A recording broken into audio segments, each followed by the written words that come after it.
And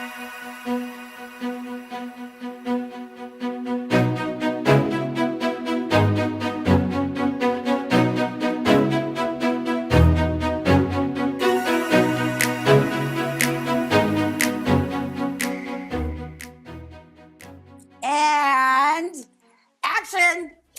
Welcome to Cameras Rolling. Yeah. I'm so excited to be back.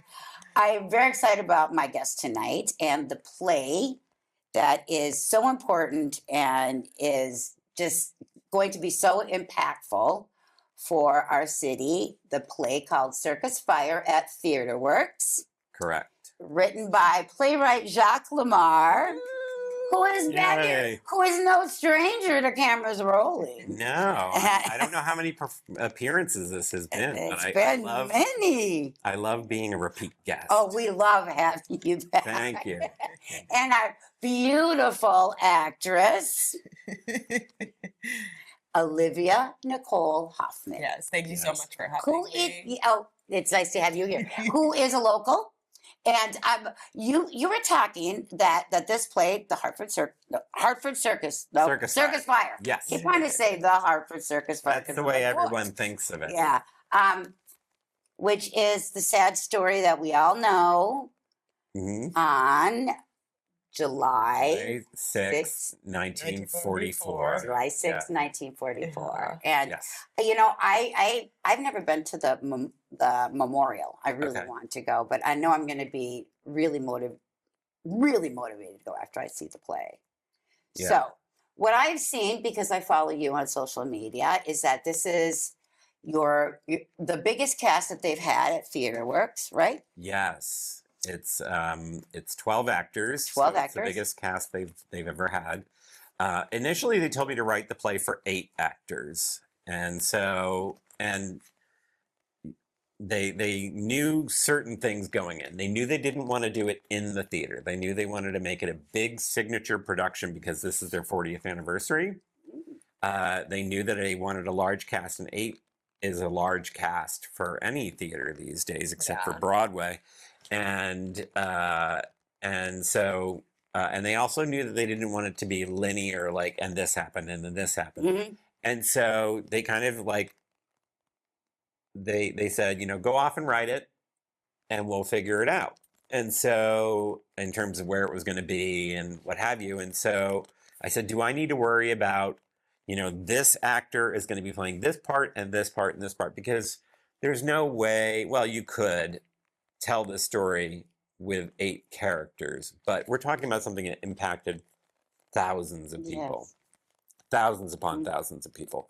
And so they're like, don't worry about that. Just write all the characters and we'll figure out how to thread them all together, you know, in terms of, you know, this actor is playing the popcorn vendor and the mayor of Hartford and a clown and what have you.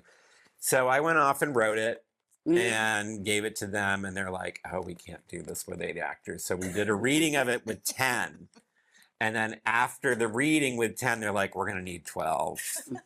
And so we have 10 amazing professional actors who are all connected to the greater Hartford or Connecticut communities. And two seniors at Hart School are getting their professional debut while they're also taking finals. It's crazy. Yeah, it's crazy. And the thing is, it's not like they have a lot. There's really no small part in this. It's a real ensemble piece. It's really ensemble, yeah. And so those students are doing double duty, but very excited to lure Olivia back to Connecticut. Yes. So you are a local, born and raised. Yeah, I'm from Avon, Connecticut. Avon. Yes, and I left when I went to college, and then where'd you go to college? I went to Emerson College in Boston, and then I moved to New York City, and then I went to grad school in London, and then I moved to LA, and now I live in Florida. It's like Florida. Yeah. And now I'm back at Theaterworks doing Circus Fire. Her third play with Theaterworks. Yeah, third play, And your second play of mine. Yes, actually, we did Save the Robots for musical. Is it? What's it? I I was saying MILF. M-I-F. What is the, the Mid- MILF? the Midtown International Theater Festival. Strike The that. Mill Festival. I'd be there. Yeah. The Cougar Festival. Yes. This is family television, people. Yes. Yes. So sorry, I So derailed we you. worked on Save the Robots together when I was living in New York City. Yeah, that was So, a workshop Yeah. musical. And I've seen some of your work before. Christmas on the Rocks, which is a staple. I've Which is seen the it staple. like 5 times. Well, yeah, and you know, and Jacques is a muckety muck here in Hartford. He's, you know, but he writes the comedies, so people even hear his name, and you know, like my daughter just adores him, and I'll say his name, and she'll go, Jacques. So this is such I a love departure. Ava. Oh, thank you. Yeah. Yeah, she loves you too. Such a good kid. But this is such a departure. That's such. I mean, it's such a tragedy, and Yes. there's so many stories. And so, when you have so many actors, like what type? You have the parents, you have the people in the circus, you have the vendors. What types of different stories are going on? Well, one of the conscious decisions we made very, very early on, and it was probably for practical reasons, but also, you know, for storytelling reasons, the story of the Circus Fire hugely impacted children. The majority of the people who died that day, and 168 people died, the majority of them were women and children. And so we made the decision not to have any children. We talked about having one child, and we just decided I think the way the script is written, and you can confirm or deny, but I feel like the way that's written, the kids are present, but they're never on stage. Is anyone a mother playing a mother? Or? Yeah. Okay. They are present. I mean, you can feel them in the dialogue. Children are spoken about, and you also experience scenes where you won't necessarily see the children, but you know they are there. Whether it's, you know, a moment where an actor speaks to a child, because there is dialogue to children, but there's never any, like, you know, correspondence between parent and child. But it's very strange. Like, we haven't run the show yet because we're only in the first week of rehearsal, but even just watching it, I forget that there aren't children in the play because it is as if they are there. And there are elements that the director, Jared Mazzacci, is bringing in that makes them even, I won't say exactly what those are, but because it's multimedia, there are elements that he's bringing in that, you know, make their presence even more you know, palpable. Right. And that director is Jared Mazzacchi. Can you spell his last name? Mazzacchi, Mezzocchi. Jared Mazzacchi. Yeah, and he's a phenomenal director. Yeah, he's amazing. I don't even know that he's 40 yet, and he is. Yeah, I think he's 39. Yeah, he's been directing in Boston and New York and California. Like literally, to get him was such a coup. Yes. And his passion for this story and this project, and he's not just an amazing and sensitive director, but he's also a multimedia genius. And the show is largely set in 1944, but it's going to feel very contemporary at the same time. Yeah. We're not trying to be frozen in time. Right. There's, you know, stylistically too, which you've already written so brilliantly in the text, is you can feel when the text calls for stylization, period stylization, and you can feel when the text asks for you to just tell the story, you know, not to like nudge too hard into like any sort of, the world shouldn't be like caricature, you know, like really just so that people hear the words and hear the story. Even if you're, as an actor, inside of that moment, because there's moments that are direct addresses to the audience, and there are moments that are actor to actor. So the story is being told in all, like, in multi-dimensionally. Right. Well, and also me being, I'll be the audience. I will feel that inner kid inside of me that felt that way going to the circus, and bringing and bringing my own kids to the circus. So it'll really be a visceral, childlike wonderment feeling, you know. And I'm looking forward to that. Do you feel like we go in that direction? I think, you know, maybe you'll have moments of that. Well, the anticipation, not the tragedy. Yeah, I think you might have moments of it, you know, in scenes where before people actually go to the circus, like the anticipation of going to the circus, I think, you know, it's hard though, because if you know how the story, we know going in as you know, the audience, we know how the story ends. Particularly in this community. Yes. Yeah. Yes. Yes. So I don't know if knowing that, like, where that puts you. But it seems to me to heighten the whole tragedy of it, because I feel that inner child that feels immortal and happy to be there. So you don't expect that tragedy. Again, you're seeing a lot of it from the point of view of the parents, and the thing that you have to remember that at that time, well, it's World War II. So the dads aren't there by and large. They're either working or they're at war.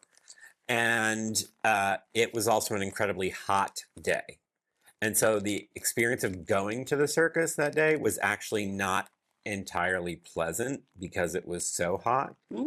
And there's a lot about the heat of the day in the script. And so you know, you do get the ballyhoo that you would get from going to the circus, and that is purposeful. And there is a moment where Mayor Mortensen, and it's a real speech that he gave, talks about how we all bought into the excitement of the circus to the point where we forgot to take the precautions that one would take when you were in a potentially dangerous situation. That we're all excited that the circus is coming, to the detriment of public safety. Yes. And so, to get back to something that you were saying before in terms of, like, you know, who are, you know, the various threads and whatnot. Yeah, the characters. I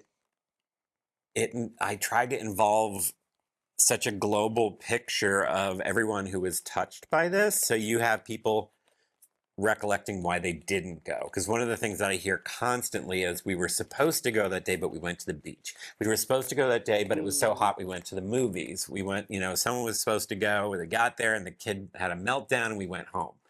And so there's that community. There's the community of people who had tickets for the previous day's show that got canceled because the tent wasn't ready. And you have city officials, you have fire officials, you have police, you have the governor, you've got the Ringling family in Sarasota, and a big portion of the play is also the circus employees and the circus performers. It's as much their story as it is Hartford's story. We all know here locally about, not we all know, but so many people know, especially of a certain age. And like the matinees sold out like that because that audience knows the story. And yes. A lot of them, you know, have been coming and saying, you know, I was there, my aunt was there, we lost my cousin. Lost one of her best friends in the Circus Fire. I had no idea. Yeah, no idea until a week ago. I was on the phone with, my dad was on the phone with her, and I came in, I was like, hey, Grammy Phil, what up? And then she, you know, she was asking me how rehearsal was going, and then she was like, yeah, I lost one of my, like, best, and I was like, what? How did we never have this conversation before? It was there are some people who were there won't talk about it. There are some people who were there. Like, I have a friend who had his father and two uncles who are all still alive. They're like around 90, are all coming. But there are people who are like, I was there and I can't come. Yes. And so it's, you know, it's something that's still visceral. But, you know, for us, again, Hartford was so scarred by this, but the circus was too. And Hartford and the circus loved each other. We were a circus town, and this is, you know, again, during World War II, so the enthusiasm for the circus coming to town was such a moment of joy. Mm-hmm. And then to have these two organizations, you know, a city and a traveling city, basically, there were like 600 to 900 people that would travel with the circus then, to come into, you know, together for a moment of joy, and it turns into a horror. And, you know, it forever changed the city of Hartford, and it forever changed the circus. And Ringling Brothers could not come back to Hartford for 30 years until the Civic Center opened, because then you wouldn't have a tent. And coincidentally, Ringling Brothers is going to be in town when my show is playing at the... Really? Yeah. Sharing a parking lot. No. Yes. No. Yes. Is Is it a week after What? the I run, or is didn't it during No. the actual No, run? it is like Overlap. It's like when we're opening. That's so crazy. You know, I thought ever since they stopped all the animal No, cruelty, it was more they've come fun now. they've come back. They've come back. It's all Kinda like like a Circus thrill. Soleil. It's kind of like a Circus Yeah. Soleil, but mixed with Riding a motorcycle. yeah, and, mixed yeah. with like what do you call it? Monster truck jam kind of thing. Yeah. So no, but I think it is Yeah. is Yeah. thrills. It's Right. you know, it's acrobatics, it's clowning, it's thrills. Right, right. So, but I should mention the reason it's sharing a parking lot is, although Theaterworks is also downtown, but we're not doing it at Theaterworks. Yes, very important. Yes, we are doing it at the First Company Governor's Foot Guard Hall, which is also the Foot Guard Armory. Now, it's not the big state armory over by the Capitol. This is over near Union Station, near the train station, right where 84 starts to turn yeah. towards the tunnel. And it's this historic, gorgeous brick building, and it has kind of an auditorium. It was the biggest hall between New York and Boston at the time that it was built, and it's been used for the governor's inaugural ball. It was built for the governor's foot guard, which was basically his private militia, and they still exist, but they're not. He doesn't need a private militia these days. And a lot of people hear armory and they think of the big stone armory, which is actually very much tied to Circus Fire history. Yeah. Do you want to talk about that? Yeah. Sure. Yeah. So it was turned into a kind of like a makeshift morgue, where people, parents and family would come and identify their loved ones, and That's something, and hear it. Yeah. and you know, it's represented as well in the play. There's a big chunk of time that you spend at the morgue. But people coming in and looking for their loved ones. Some people, you know, being reunited with their loved ones. Some stories where there's mistaken identity. You know, one moment of Little Miss really just breaks my heart. Oh God! I mean, yet no one still has even there. It's still a mystery, right? The Little Miss. No, it has. She does have a name now, and there is So there I is thought some her name difference of opinion as to whether or not that was correct. But Eleanor Cook of Southampton, Massachusetts. Olivia is actually playing her mother, Mildred Cook. Mildred Cook. Yeah. I And love the word Little Miss, so I just thought Little it was Miss so 1565. poignant. Yeah. And she was Little Miss 1565 because that was her morgue tag number at the armory. And so Little Miss 1565 was a mystery because for so many years, first of all, you're like, all right, who would not know that they lost their child?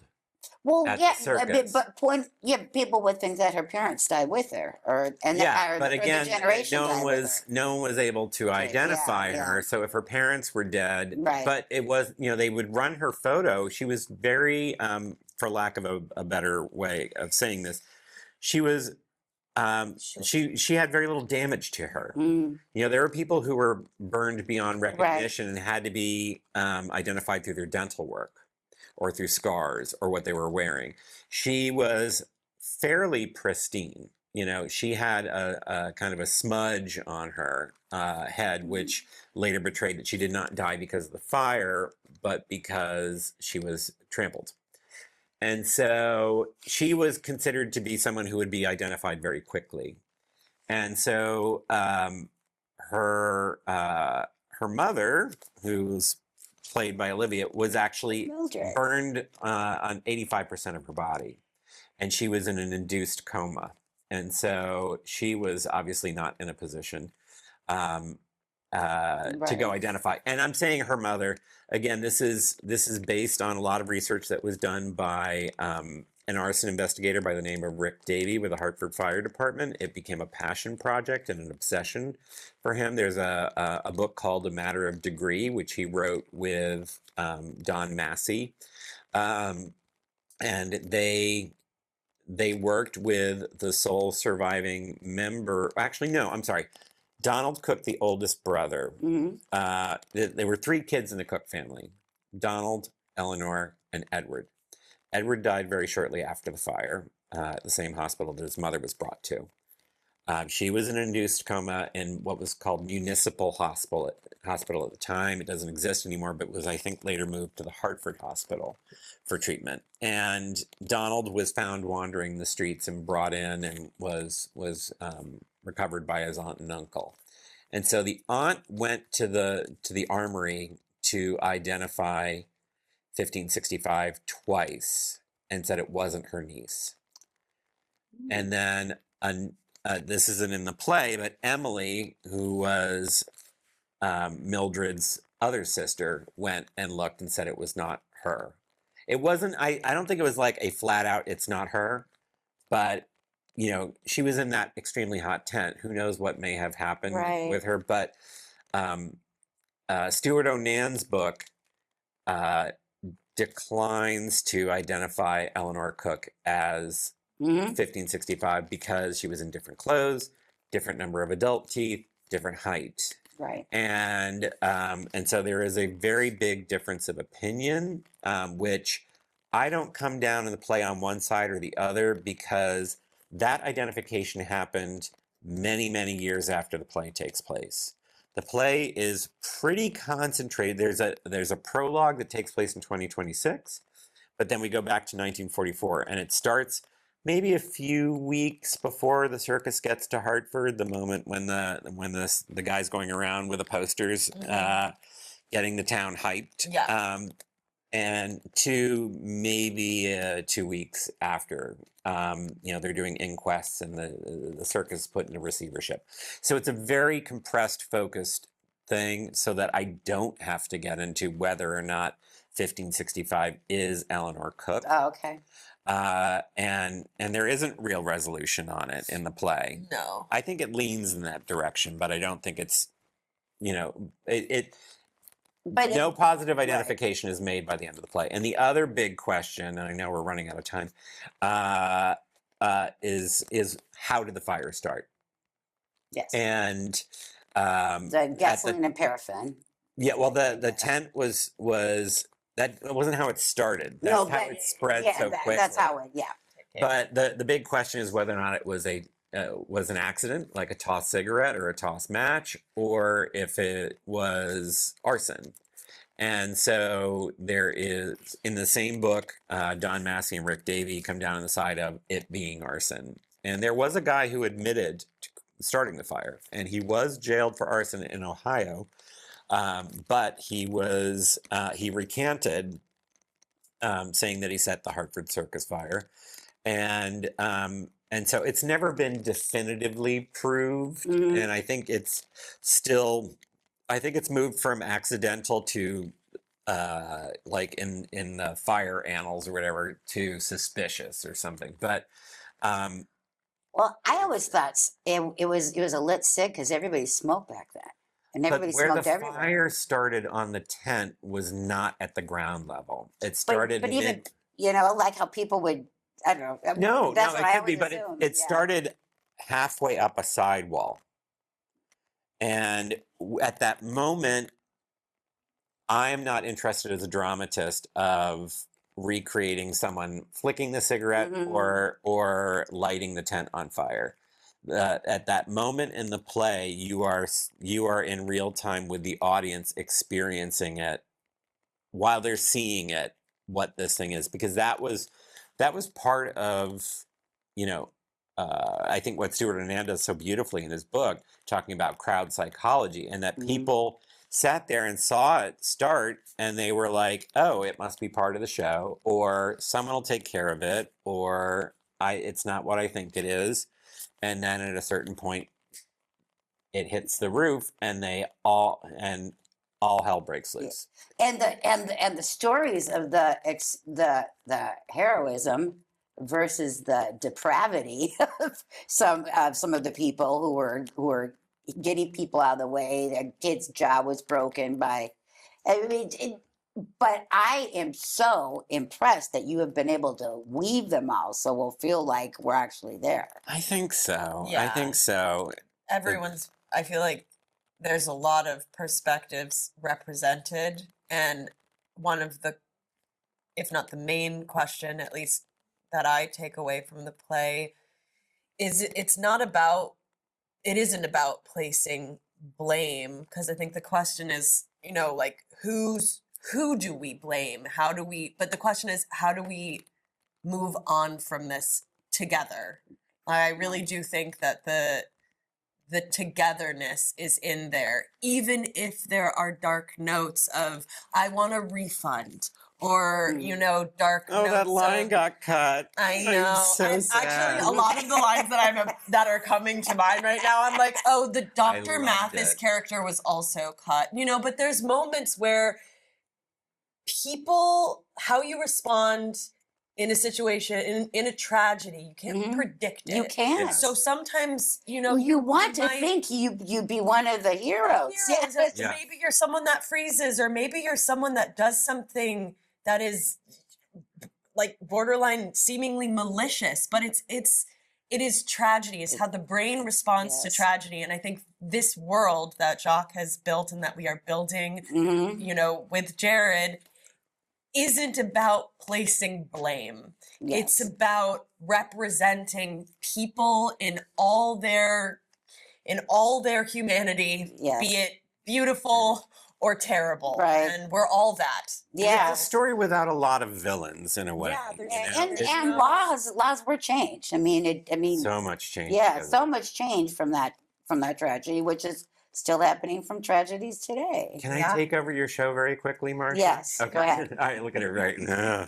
But I just want to mention that it's going to be in the round. Yes. It's going to be the seating arrangement is going to be circus style. Cool. So the experience of it is going to be very different, and then it's also going to have a lot of cutting edge multimedia and sound work that is going to encompass the audience. So it's going to be a full experience. I'm so excited. And, yes. And people just need to go on the Theaterworks site. twhartford.org. Yes. Fast. Right. Yes. Yeah, also, take it just quickly, we just have a few minutes. Olivia is on TikTok and she's hilarious. And I love TikTok. I'm probably one of the oldest users. I'm not a content creator, but I'm excited to look it up. So what's your TikTok thingy?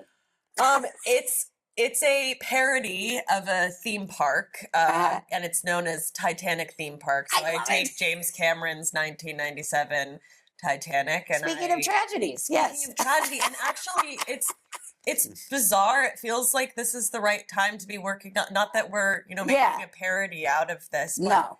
I do think that there is a connection there right now between what I've been mulling over for the last 6 or 7 months about passive consumption of tragedy, and whether how to delineate between capitalizing on tragedy versus memorializing, or or me, who is the ultimate true crimer. Cannot get enough. It's like, Mom, more murder porn. Yeah, and it is, it is necessary to heal, though. I think that's part of it. And I'm starting to realize that, laughing is important. It is a way to heal. And you're not making fun of Titanic tragedy. You're making fun of amusement parks. Amusement parks. Oh, and how we, like if you go to a museum and then there's like a gift shop at the end, it's just sort of like, it's this weird thing that we're doing, that we, it's a weird balancing act, and I still haven't solved it, honestly. I'm still doing dichotomies can sometimes feel like it meshes, but then it feels like it's opposing. Yeah. And that's something we have talked about in the room, too, right? Yeah. Where it's like, okay, what is but we can feel that this is a community project that we are, we're all putting together, and it does feel like an opportunity for people to come and not relive. We're not just reliving. Share it. Yes, but remembering. Share and remember. Which is so important. Yes. All right, Circus Fire. April 16th is the first performance, and it's been extended. But over half the shows are sold out. So people need to move quickly. So get there quick. Yeah, Thank you guys so much for coming. Wait. Hartford, Connecticut. It's a wrap.